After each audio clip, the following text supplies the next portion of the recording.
Motorcycle Men.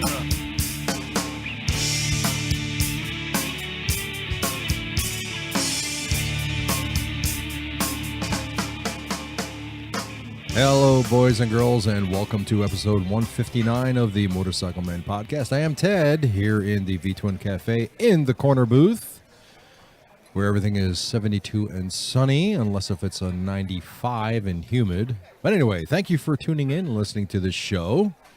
If you'd like to help out the show, you could do that by going to the Motorcycle Men website at motorcyclemen.us, and you can also make a one-time donation through PayPal. Another way you can help out is give us some feedback. Go to iTunes and just give us a rating, good, bad, it doesn't matter. We appreciate all your feedback, and of course, we appreciate you listening. And while you're at it, you can send us an email to motomenpc@gmail.com or go to our contact page on the website and send us a note there. I read all of our email, so you will get notified if I read it. All right. The Motorcycle Man podcast is brought to you by Surf and Summit Motorcycle, Maine and New Hampshire's newest motorcycle rental and tour company. Surf and Summit offers Harley-Davidson Big Twins and Suzuki V-Stroms for rent at reasonable prices. Surf and Summit is happy to deliver your rental bike wherever you are staying, or you can peruse the bikes in person at Street Cycles of Falmouth, Maine. Surf and Summit also offers rental helmets, jackets, gloves, and GPS, so you'll have everything you need to enjoy a great day of New England riding. From the beautifully rugged coast of Maine to the amazing White Mountains of New Hampshire, Surf and Summit can help you have a fantastic motorcycling vacation. And for more information, please visit surfandsummitmotorcycle.com. And don't forget to visit our friends over at Cycle Gear for all of your motorcycle needs, from clothing to parts. Cycle Gear is your premier one-stop shopping location with 136 stores nationwide. You're bound to find a store near you to help you find what you are looking for. And you can trust that you will be receiving great pricing and top-notch customer care. And if you're in the New Jersey area, be sure to stop in at the Edison store and see Chainsaw Ginny or Sean and tell them that the Motorcycle Men sent you. Go to cyclegear.com today. And for the best in motorcycle jeans, there is only one place you should be going, and that is Tobacco Motorwear Company. Dave and the crew over there are making some great motorcycle riding jeans that will outperform that ratty old pair you've been wearing and most other brands that are available. Not only do they perform well, but they also are the best looking and most comfortable selvage jeans you will ever wear or own. And for further protection and style, get yourself the California riding shirt. Comfortable, safe, and it looks absolutely amazing. I wear a pair of Tobacco riding jeans, and myself and brother Chris also wear the California riding shirt each time we go out. They feel good, they look great, and they give us that extra protection and security when riding that we want from our gear. So Tobacco Motorwear. Visit them at tobaccomotorwear.com and tell Dave and the guys over there and the girls over there that the Motorcycle Men sent you, and use that coupon code MotorcycleMen when you are ordering. All right, boys and girls, it's that time of year where if it's August and you ride a motorcycle, it is likely you are in Sturgis. And if you're not in Sturgis, it's probably because you're poor like me. But anyway, Sturgis is the place to be, and to tell us all about that and what's going on is our good friend Larry from the V-Twin blog. All right, joining me now, our man on the field, live from Sturgis, our good friend from the V-Twin blog, Mr. Larry Marshall. Larry, welcome to the podcast. Pretty good, sir. How are you? Thanks. I'm doing great. I am doing great. I am slightly exhausted, but having a blast. It's a good exhausted. But you're only slightly exhausted. Yeah, I laid down for about 15 minutes before we got on the call here, so that's the only reason I'm not more exhausted. Well, tell me, when did you arrive at Sturgis? So we arrived. It was my wife and I, and then a buddy of mine and his gal. We arrived on Saturday. Oh, so you've been there all week. Yeah.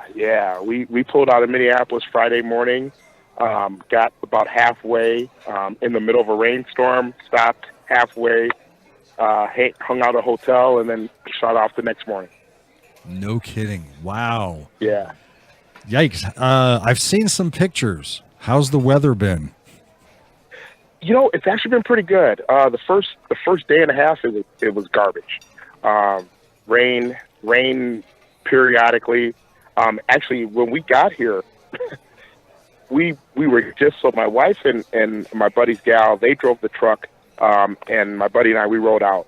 So we pull into the campsite. We get to our we rented a cabin this year. We went a little fancy. If you saw the cabin, you'd understand why I'm saying fancy with air quotes that you can't see. But so we pull in anyway. We pull into the campsite. We get our stuff unpacked. We're sitting down. We finally sit down inside the cabin, just chill for a minute. Maybe 5 minutes later, it starts to hail. Yeah, and, I've seen pictures of the hail. Yeah, as my buddy Eric described it, though, it was actually a soft hail. So when it hit, it just kind of smushed almost like small snowballs, but still, it's hail. Yeah, exactly. You know, in August. Yes, that is not what you want on a bike. No. So what did you ride out there today, this trip? What'd you bring with you? I rode the Indian out. Uh-huh. Rode the Indian Chieftain. Wow, you felt like going in luxury this time, huh? Yes, it is. It's been a great bike. This is actually the 3-year anniversary of me buying the bike. Mm-hmm. So it's made it out here 2 years in a row, and no problems whatsoever, man. Bike is great. Excellent. So what is the first thing you did when you guys got there? Well, after the relaxing and resting and watching a hailstorm, what did you do? You know, we actually we went out. There was a concert in town, and so Sturgis is known for concerts. Yeah. But they also typically have the same type of artist. You'll get your Kid Rock, you'll get your George Thorogood, you'll get those kind of that meet a certain niche of the biker crowd. Sure. Well, Saturday night they actually had Nelly, who I don't know if you're familiar with him, but hip hop R&B singer. Yeah, he was performing for free at a bar in town. So we went there and saw Nelly in concert. No shit. That's cool. Yeah, and wow. The bar is it's called the Iron Horse Saloon. Yeah. And the Iron Horse said that it was the largest crowd they've ever had. Wow, that's something to say. So, yeah, and as I was saying to my wife, I said, you know, Sturgis is for the last 10 years has been trying to figure out how to change the demographic because they're losing money. Not as many people are coming out. Well, there you go. You know, don't invite the exact same artists back every year. Yeah, get some people in there that everybody knows, you know. Exactly. Mix it up a little bit. Right. So have you been doing much riding? You've been doing some you have been?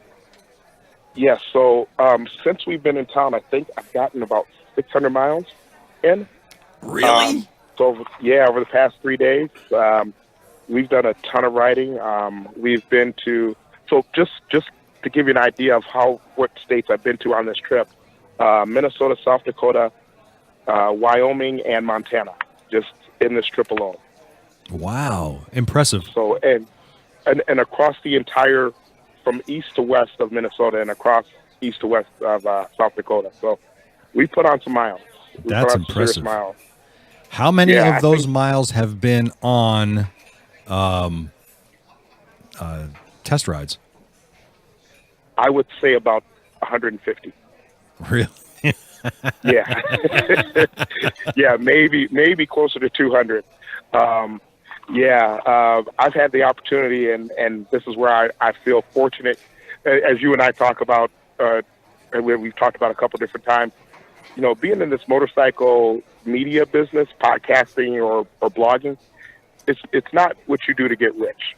No. But there are some cool benefits, like being able to contact Harley Davidson and saying, hey, if there's a bike I'd love to test ride, take out for an extended demo, so and then do a review on. And that bike, I'm not going to give you too many details because I'm going to write the review, but the bike I took out was the Fat Bob.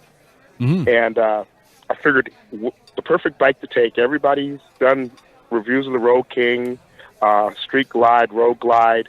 Those are bikes that are commonly being reviewed, but nobody really talks about the Fat Bob. And I don't know if it's the style of the bike because they changed it, but I got to take that out, and I will give you kind of a preview of the review.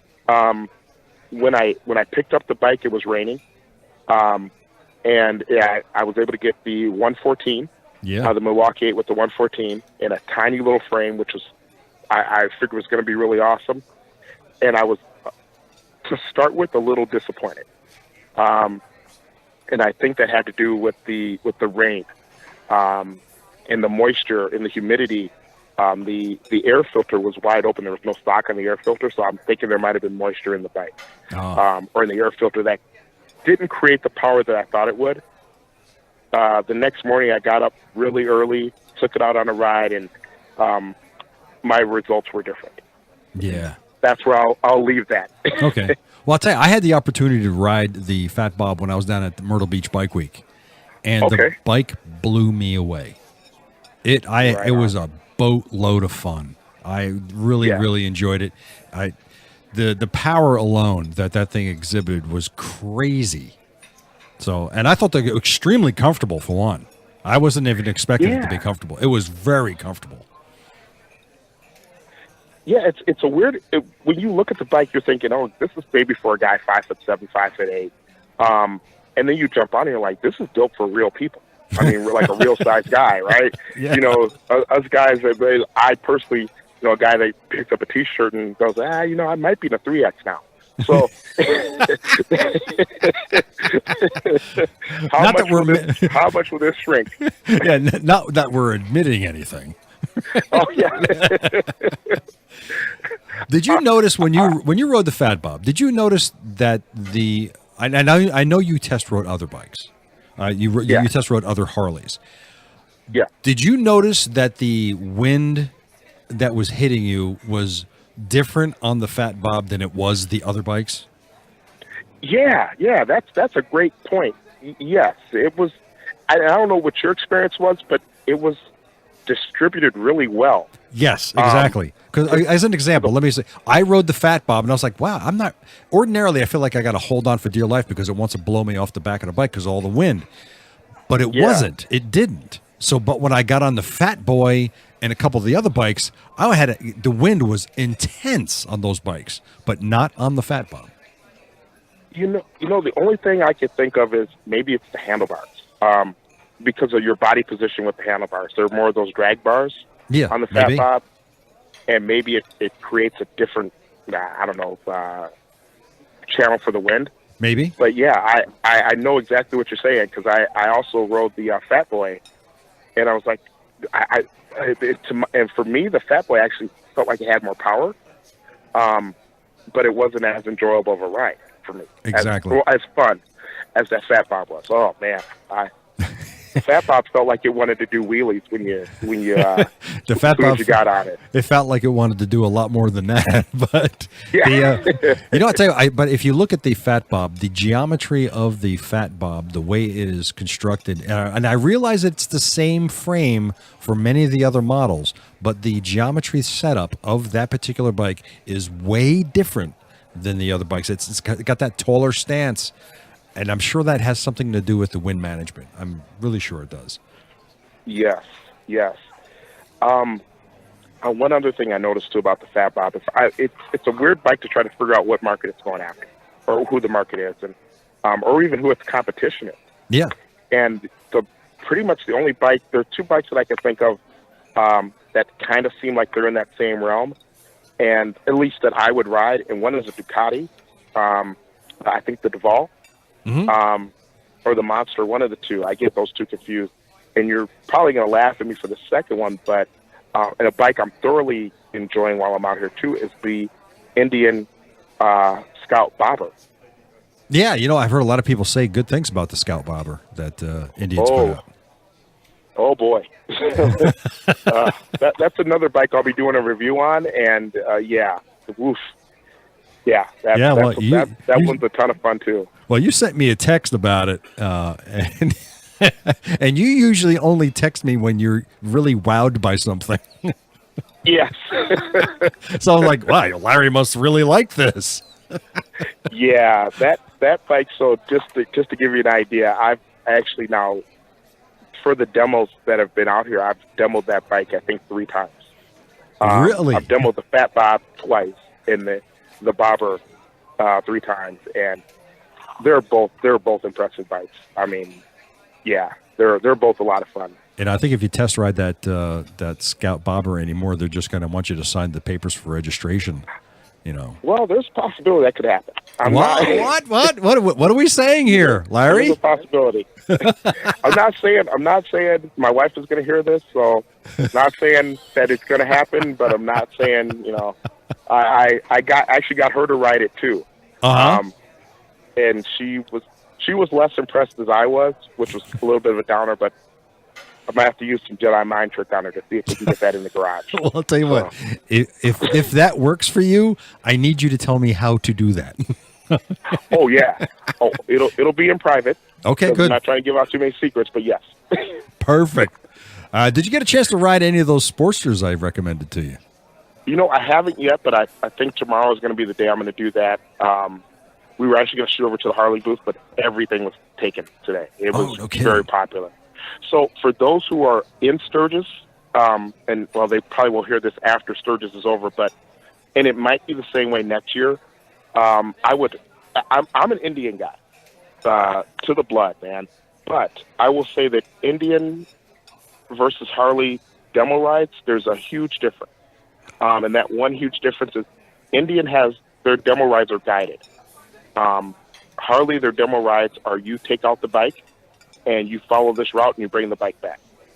So there is no guide for the Harley rides. Yeah. They're the same route, but the Harley rides are much more enjoyable because you can, do things that maybe you look at the speed limits as a suggestion versus the law. Yeah. No, we don't do that. I'm just saying, that's why I said maybe. Yeah, maybe. But yeah. Oh, my God. Who else is there? What other motorcycle brands are out there? Yamaha's got a pretty big presence, and I'll probably play around with, I might go back to my youth and jump on a crotch rocket and take a Yamaha out tomorrow as well. Yeah. But Yamaha's there or here, and Polaris has their Slingshot out here as well. But that's not a motorcycle, so That is not a motorcycle. That's for a different podcast. I don't know who does a sissy trike, 2 wheels in the front podcast, but whoever does one of those, feel free to call me. A spider podcast. Yeah, I don't know that there is one out there. I'm sure your brother Chris would want to do one. I heard he's pretty enthusiastic about those things. Yeah, so. He's a huge fan of the spiders. That's it. Oh my! But are you gonna try any of those? You gonna take a Slingshot out? My wife actually wants to. So if we can find time Saturday, we'll run into Rapid City because they're a ways away, about 35 miles away for test riding those. But okay. We might test ride one of those. So how's the sights out there this year?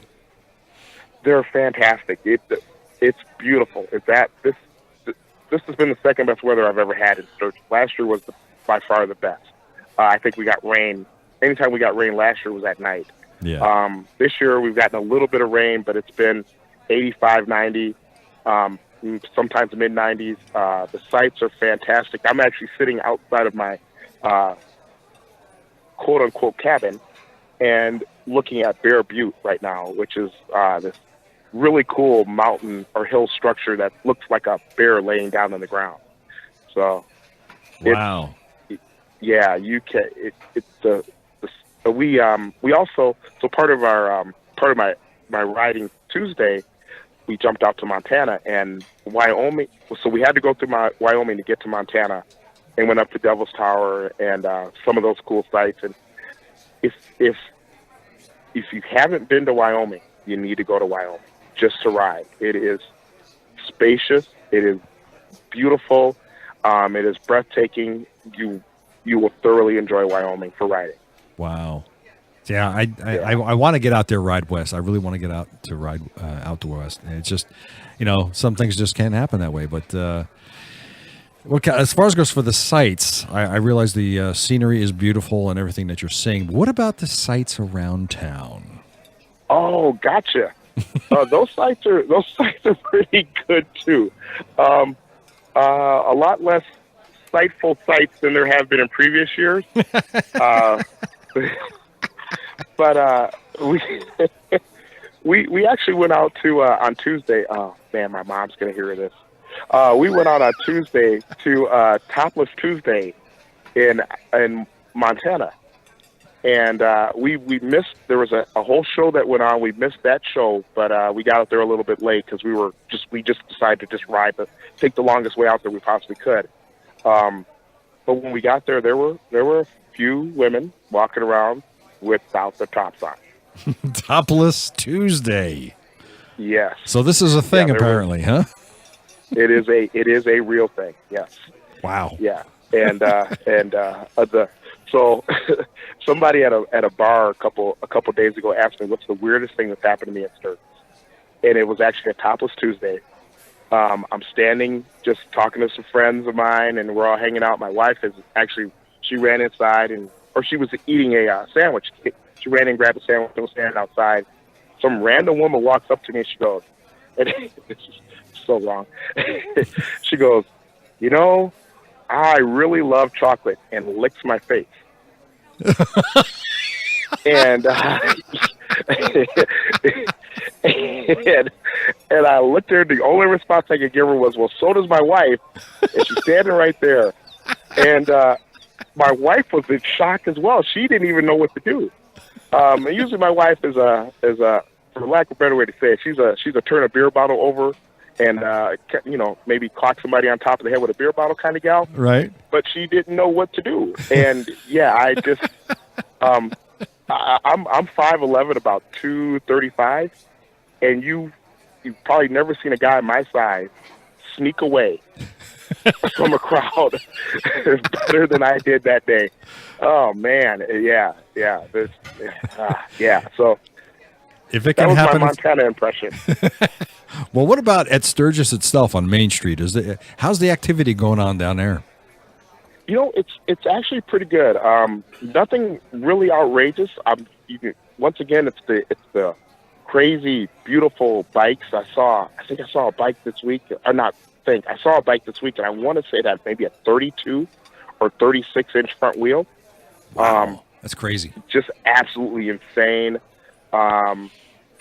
It's pretty much it's the same as it always is. You get the standard, newbies that are going to be out here, that will do stupid stuff, and you get the veterans out here who know what they're doing and just like to hang out. And the bartenders at the bars are very, very scenery filled. Good choice of words, Larry. Perfect. Yeah, they're not hard on the eyes. It makes it a lot easier to drink your beer. Good. Or soda, in my case. Now, have you made it out to the Buffalo Chip at all? Just for one day. I Monday morning went out to the Buffalo Chip and hung out there. Yeah. Yeah. What was going on out there? Anything cool? At that time, no. But they were later on that night. They were having the. It might have been Sunday. It actually was Sunday. It was the hooligan races, and I believe there was another set of races that were going to happen Sunday as well. I think it was American Flat Track. But we wound up going to the Nelly concert instead. But yeah, Buffalo Chip, they've always got something going on. In fact, tonight is Kid Rock. Oh wow! Yeah, I know a number of guys from that are camped next to me are going to Kid Rock. Now, are you camping? So you're outside of Sturgis. How's the campground? Really nice. So we're not in the same campground as we were last year. We decided not to bring the toy hauler, and just do it a little bit differently. So we're actually, from a Sturgis standpoint, we're only about 10 minutes from downtown Sturgis this year. Oh, that's not bad. Yeah, it's really convenient when you just want to go and hang out, and then just you want to buzz into town and buzz back. It's really nice. Yeah. But yeah, the campground is great. I'm going to give them a free plug, I guess. Iron Horse Campground, really nice, and the prices are pretty good here too. Oh, really? How much? If you don't mind me asking, how much is it costing you per night? So we aren't doing a per night. We're doing, I think we got from the 2nd until the 13th. Okay. And we've got a cabin that seats 4 people for $1,300.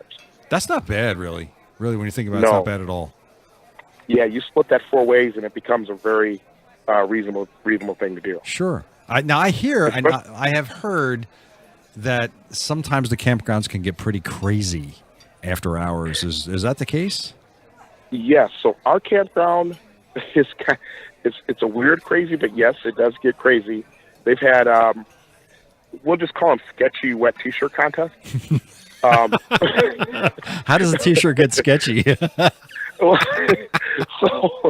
so they've been known to tell the girls before the contest that they're going to win a certain amount of money. Uh-huh. And that certain amount of money never gets close to what they actually win. Right. So yeah, so that's a little bit sketchy, but yeah. Other than that, yeah, they've had wet T-shirt contests here. I think almost every night except for last night. The campsite a little bit across the road from us is Glencoe. That one, I think you and I even talked about this last year. They have an area called Titty Alley where they have pretty much a Mardi Gras nudity parade every night from like 9 to 11. That's just straight craziness. And then we're on the other side of Bear Butte is Full Throttle Saloon. Yeah. The new Full Throttle in the Pappy Royal Campground. So that tends to get crazy at night too. My God. We've been actually staying fairly. We pick a destination at night and we tend to stay there.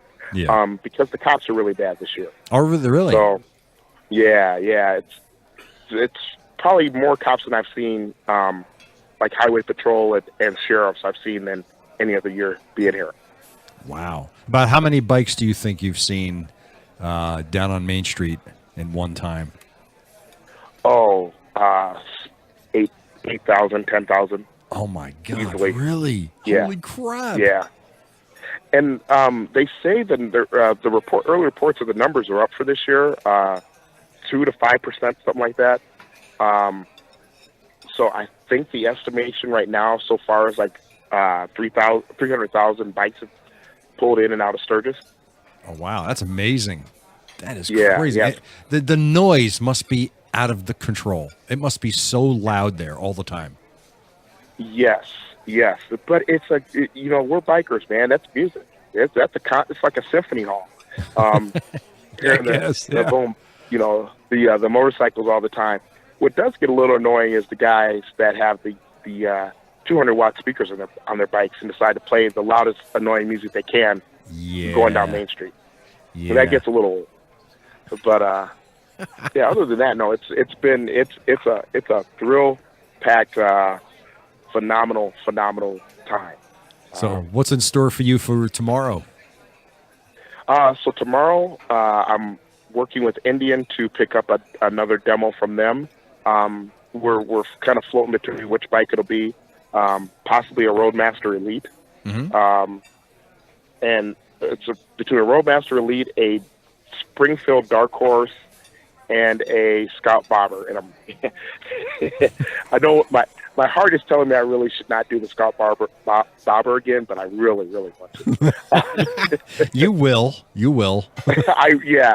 Right. And also I'm going to take that out for about half a day, and then the second half of the day I'm going to play with some more bikes, and and then maybe Saturday morning is T-shirt morning. So get up, go into town, and go buy some. Probably pay too much for T-shirts, but. And then you guys are leaving on Saturday? You going back to Minnesota? We're leaving either Saturday morning. Well, we haven't decided yet, but it's probably going to be Sunday morning. Okay. And how long will that take you to get back to Minnesota?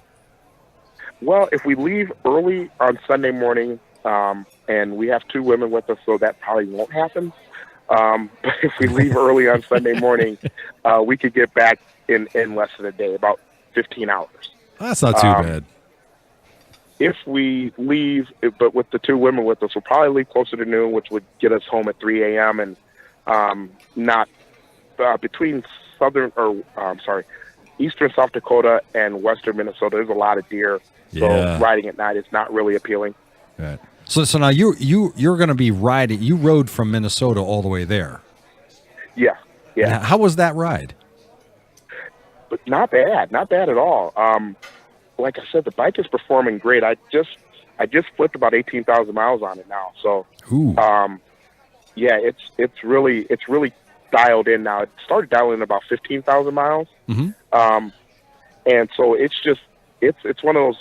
It's at the point now where I could do 10, 15-minute stretches without touching the handlebars. Wow. Nice. So yeah, it's a real nice ride out here. Wow. We take I-90 most of the way, Mm-hmm. Interstate 90. And yeah, there's portions that are really, really boring and flat. But once you get to the Missouri River, about the middle of South Dakota, it starts to get really beautiful. Wow. Nice. One of these yeah, the days, I'm road going to stop- make it out there. I'm going to get out there one of these days. I keep saying with them, it's a bucket list thing for me at this point. So I definitely got to get out there. Damn. I will tell you, Ted, once you get out here once, you will go, why didn't I come out here earlier? And you will probably try to figure out a way to come every year. Yeah, I'm not so crazy about. I shouldn't say it that way, but I'm more interested in the riding throughout the scenery in the areas than I am what's going on in town. You know, that's not really where I'm at about it. I just want to see the area mostly, and you guys can say I've been there. And you know, that's to me the big difference between Sturgis and Daytona. Daytona is about the event. Sturgis is about the ride. Yeah. And like I said, we've gone into, I've hit three different states in the past 2 days, just for riding. And the scenery has been fantastic every single time. In fact, tonight, if we don't do anything else, I'm just going to hop on the bike and ride for 20, 30 miles and just, see what I see. And I'm going to go the opposite direction of town. So Sturgis is about the ride. Yeah. Oh man. See, you got me wishing I was there. Damn. Well, Larry, listen, I want you to have a safe drive home. Have a lot of fun, and I hope you enjoy yourself and get that Scout Bobber. Definitely. And Ted, a side note, man. Yeah. You should maybe talk to the people from the Podcaster Challenge. Maybe talk them into having it the first week of August next year. Yeah. Maybe get a guy that goes out to Sturgis and puts 2,000-3,000 miles on his bike in a week. Maybe that's the guy you want on your team, right? Just saying. Maybe. You never know. We go and we go through an alphabet soup full of cities, so I can. Yeah, just saying. Just saying. Well, I'll put a note into the admins and see what they say. Dang it! I think I ruined our secret, didn't I? Maybe not. I don't know. We're not necessarily talking about the same thing. I don't think. Okay. Oh, right. Right. Cool. All right, Larry. Listen, thank you very much for giving us that report from Sturgis. Oh, no problem, man. And all the fun that you're having out there. So why don't you tell us before I kick you off the phone? What's going on with the V-Twin blog? What's new? Well, we are expanding and growing faster than I can almost keep up with at times. We're trying to get some sponsors, but yeah, it's still the same old site, man. It's the site by a guy who rides for guys who ride. It's the number. It should be in everybody's list as the number one stop to find out what's happening, especially during Sturgis, and just anything in the American V-twin industry. Excellent. So I want to get your opinion on it. What do you think of Harley's introduction of their 4 new models? I'm actually pretty impressed. Really? It's the right thing Harley is doing the right thing. Their demographic is getting older, and they have to at some point go, you know what, we got to stop listening to the guys, our age, and start listening to the younger kids who are trying to get into bikes, who maybe they're not touring people. Maybe they just want an urban street fighter type of bike that they can ride 80, 100 miles, and that's all they do. Yeah. Harley is doing the right thing, and I'm hoping the competition does it as well. Wow. So what's of the 4 that have been introduced, which one are you the most interested in? Actually, the electric bike. Really? Yes. And the number one reason I'm interested in that electric bike is I love that instant torque. Yeah. I want to touch a throttle and it just goes. And electric bikes do that. So I'm really interested in that one. And actually, next would be that Street Fighter that's been introduced. Really? Yeah. That one looks really cool. I didn't take you for the Street Fighter kind of guy.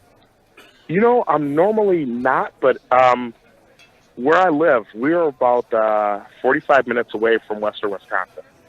And western Wisconsin has very few traffic lights and very few stop signs and a lot of roads that were they don't go straight.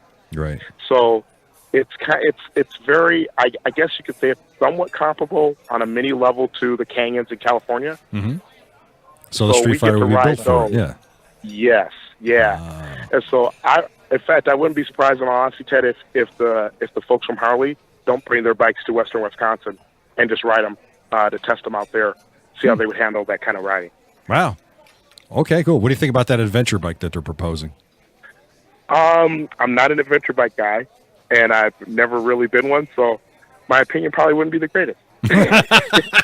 It's not for me, but and I don't know if that is really a market. Maybe Harley's pushing pushing towards a more European market with that bike, but I haven't been convinced that that's the U.S. market. You just don't see a lot of adventure bikes, at least in my area, at all.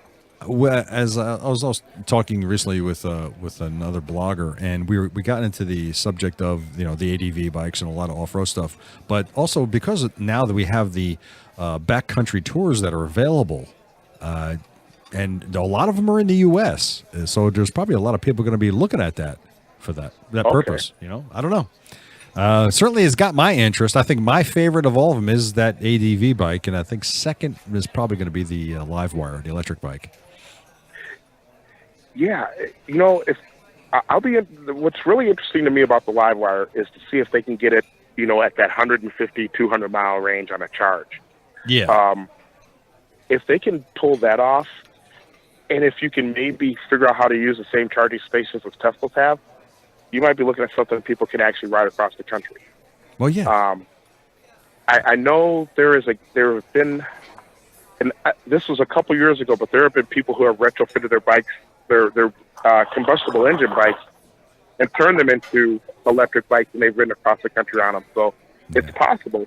Well, there's how much will that a cost? bunch of people who are riding zero electric bikes, and they are actually doing that. It's just that their charge time is a little difficult. There's one gentleman I heard recently where he rides for 2 hours and then charges for 40. So it's a little inconvenient, but you think every 2 hours you're stopping for 40 minutes, but it's still, he's still able to ride around the country doing that. And the gentleman said he spent less than just right around $10 for his entire around the country trip. So well, that's not bad. No, you can't complain about that at all. All right, Larry. Listen, I want to thank you very much for joining me here on the podcast to tell us all about what's going on at Sturgis. And again, get over there and check out the V-Twin blog. And Larry will give you all the inside scoop of what's going on in the motorcycle industry because he's a smart guy. Oh boy! Did I just make it difficult for you? Yes, you did. You gave me too much credit. Oh, well, that's okay. Yeah, you're a great guy, right, Larry. I appreciate you being on the show. Thank you very much. And you ride safe on your way home. Be safe. All right. Take it easy, buddy. Thanks for having me. All right. Take care now. Bye-bye. All right. Bye-bye. Thank you for listening to this episode 159 with our guest, Larry Marshall from the V-Twin blog out there in Sturgis. Don't forget to go over to the V-Twin blog and check him out and listen to everything he has to say. Great blog. He's been on the show a couple times. Really good. Don't forget to check out our fellow podcasters whose links you can find on our links page. All of these podcasts, moto vlogs, and blogs and YouTube channels, they do great things to promote and encourage our sport and our passion. So from Timbuktu, Chris the Joker, Justin Shoes, and me, Ted Wrongway, your host, thank you for listening to the Motorcycle Men podcast, where we say stupid crap so you don't have to. Enjoy your ride, kids.